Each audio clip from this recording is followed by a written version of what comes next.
दोस्तों, चीन अपनी ताकत के दम पर पूरी दुनिया पर राज करना चाहता है। इसीलिए तो वो लगातार अपनी सेना की ताकत बढ़ा रहा है। अभी हाल ही की बात है, चीन ने अरुणाचल प्रदेश में मौजूद 11 जगहों के नाम बदल दिए हैं। इसी चीज को ध्यान में रखते हुए DRDO और इसरो ने हमारी सेना की ताकत को बढ़ाने के लिए तेजी से काम करना शुरू कर दिया है। और वो लगातार एक एक करके एक से बढ़कर एक घातक हथियारों को बनाकर हमारी सेना की ताकत को बढ़ा रहे हैं। लेकिन अब जो भारत करने जा रहा है उसका सामना चीन तो क्या अमेरिका भी नहीं कर सकता। तो चलिए आपको बताते हैं इस घातक हथियार के बारे में। दोस्तों, DRDO की संस्था ADE यानी एरोनॉटिकल डेवलपमेंट इस्टेब्लिशमेंट ने हाल ही में एक टेंडर निकाला था, जिसमें कहा गया था कि हमें एक ऐसे विंड टनल की सप्लाई करनी है जिसकी IIT कानपुर में मौजूद नेशनल टनल टेस्ट फैसिलिटी में टेस्टिंग की जा सके। यह टनल इसलिए बनाया जा रहा है ताकि इसके अंदर भारत के अब तक के बनाए गए सभी हथियारों में से सबसे घातक हथियार की टेस्टिंग की जा सके।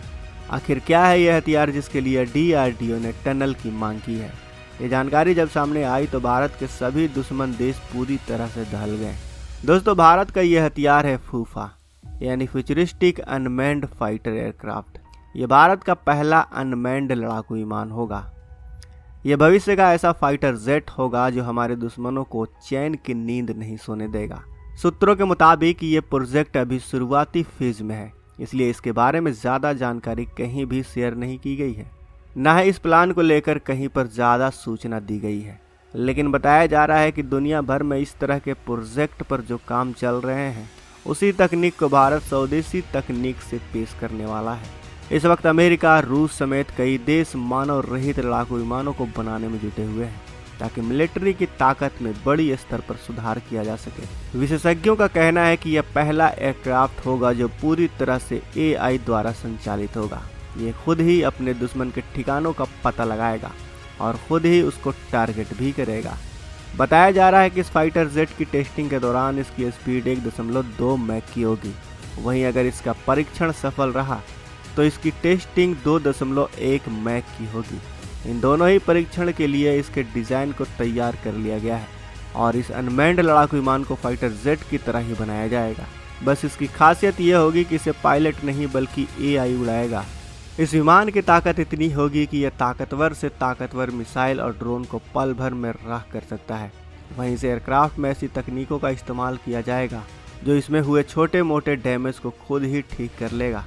यानी अगर दुश्मन का ड्रोन या विमान भारत की इस फाइटर जेट पर हमला करता है और इसमें कुछ भी नुकसान हो जाता है तो इसमें लगी तकनीक उसे ऑटोमेटिक ठीक करना शुरू कर देगी। इस तकनीक को सेल्फ हीलिंग कहा जाता है। कई बड़े बड़े विशेषज्ञों का कहना है कि इस 7वीं पीढ़ी के लड़ाकू विमान में कोई भी मिसाइल इनबिल्ड नहीं की जाएगी, बल्कि इनके जगह पर लेज़र वेपन जैसे फ्यूचरिस्टिक हथियारों का इस्तेमाल किया जाएगा। अभी तक भारत जितने भी फाइटर जेट बना रहा है उसमें मिसाइलों का इस्तेमाल किया जाता है। साथ ही उसे भारतीय वायुसेना के पायलट ही उड़ाते हैं।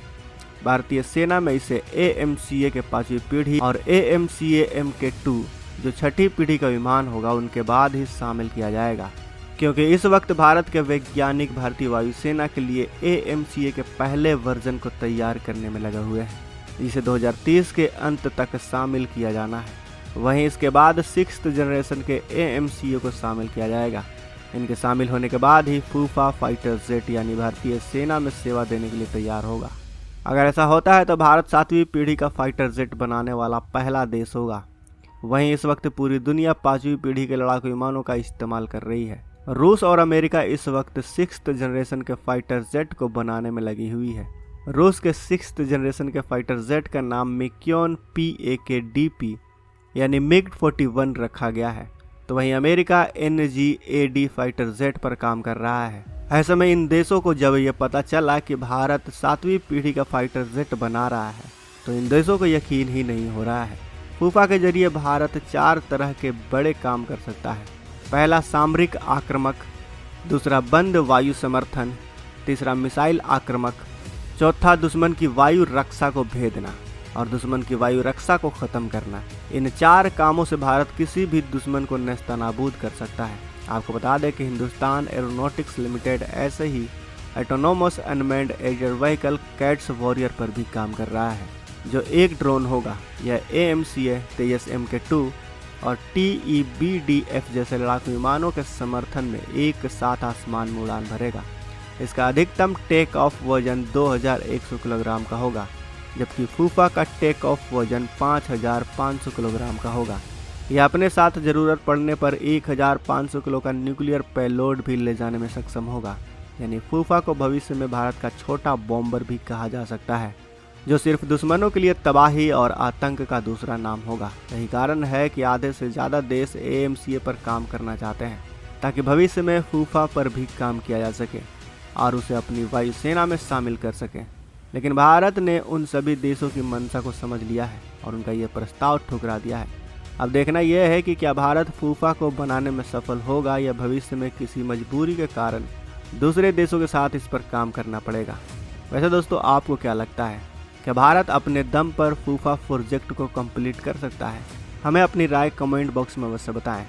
साथ ही वीडियो अच्छी लगी हो तो वीडियो को लाइक करें, अपने दोस्तों के साथ शेयर करें, और अगर आपने अभी तक इस चैनल को सब्सक्राइब नहीं किया है तो इस चैनल को भी सब्सक्राइब कर लें। साथ ही बगल में जो बेल आइकन का बटन है उस पर ऑल पर भी क्लिक कर लें, ताकि हमारी आने वाली वीडियो को आप